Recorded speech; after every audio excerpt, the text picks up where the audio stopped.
Lesson 1. I can't see myself clearly. I have been looking at myself in the mirror every single day my entire life, and yet I could not see myself clearly. It took putting my two pictures side by side for me to be able to see the difference. And this was such a profound realization. If my brain can't see something as objective as my body, then what else am I not seeing clearly about myself? Lesson 2. My brain lies about portions too. Remember Thanksgiving? I panicked when the scale went up 2 pounds and I thought that I had eaten so much. But when I actually broke down what I had really eaten, I realized that the portions were way smaller than what I would have done pre-Zepbound. It was very moderate, very reasonable. My perception of portions is as distorted as my perception of myself. So I cannot trust what I can see in the mirror, but I also cannot trust my own assessment of portions. Lesson 3. I've been carrying body shame for a very long time. I have never worn a bikini, not once in my life. And when I first took those pictures in my undergarments, it was terrifying. Not because of the camera, but because I've trained myself not to look at my body in that way. And it tells me that I have been hiding my body for decades, ashamed. Then to share those photos publicly last week, that was one of the most vulnerable things I've ever done. But here's what I learned. The fear was way worse than the reality. No one judged me. The world did not end because I showed my stomach. The only person who has been cruel to myself is me. Lesson 4. Documentation reveals the truth that feelings hide. I actually started this journey thinking that I would track weight loss. But in fact, what the documentation has shown me is that my brain perception is very different from the reality. Feelings can hide the truth, but the data cannot. The photos showed my body changes that I actually could not see, and the food tracking showed me what I was truly eating instead of what I thought I was eating. So this makes me question, what else am I not seeing clearly about myself or my world around me? I see myself every day, and the change is so slow that I don't see anything different. So people tell me, you look great. And I think, really? I feel the same. I see the same to myself. And this applies to every aspect of life, not just physical development or physical change in your body, right? Personal development, professional skill building, relationships. It all happens so slowly that we actually can't see the changes. We need markers. We need documentation.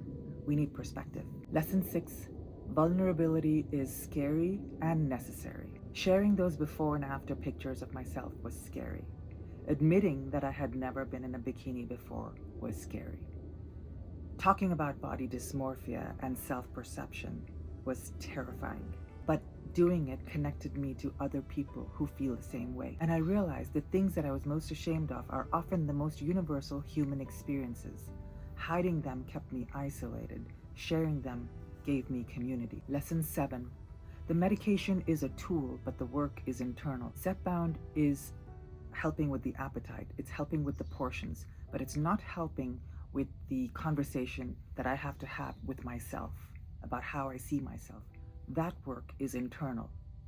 It's not going to help the decades of negative self-talk or the decades of negative body image. It's not going to help me love myself. That work is on me. The medication gave me space to do it, but the actual work has to come from within. Lesson 8. I have been seeking external validation for internal issues. I thought losing weight would help me love my body. I am 10 pounds down, and that hasn't changed anything. I still don't love what I see in the mirror, because the problem is not my body. The problem is how I think of myself. It's how I talk to myself about my body. And no amount of weight loss is going to fix that. I have to fix the internal narrative. Lesson 9. My body is not the enemy. For so long, I have treated my body like something to fight against, something to control, something to be ashamed of. But my body is just trying to exist. It's not betraying me. It's just responding to how I treat it. This journey is teaching me that my body is neutral, not negative. It's just a body. It's not good or bad. It just is. Lesson 10. Self-love is not about perfection. I thought if I hit 125 pounds, I would be happy with myself. I would be happy with my body. But that's not what this is all about. Self-love is not a destination that you hit once you get to a certain weight. It's a practice It's a choice.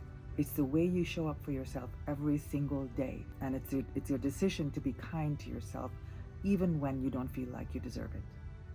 And maybe that's the most important lesson of all. So, yes, week 10, here I am, 10 pounds down. But the more important lesson is I'm beginning to question the stories that I have fed myself for years, the negative self talk, and to treat myself more kindly. I believe that's the more important conversation here. This is not just a weight loss journey, it's a journey of self acceptance. And that is harder than any diet I've ever been on. If this resonates with you, if you have experienced any of this struggle, if you understand what I'm talking about, I would love to hear from you.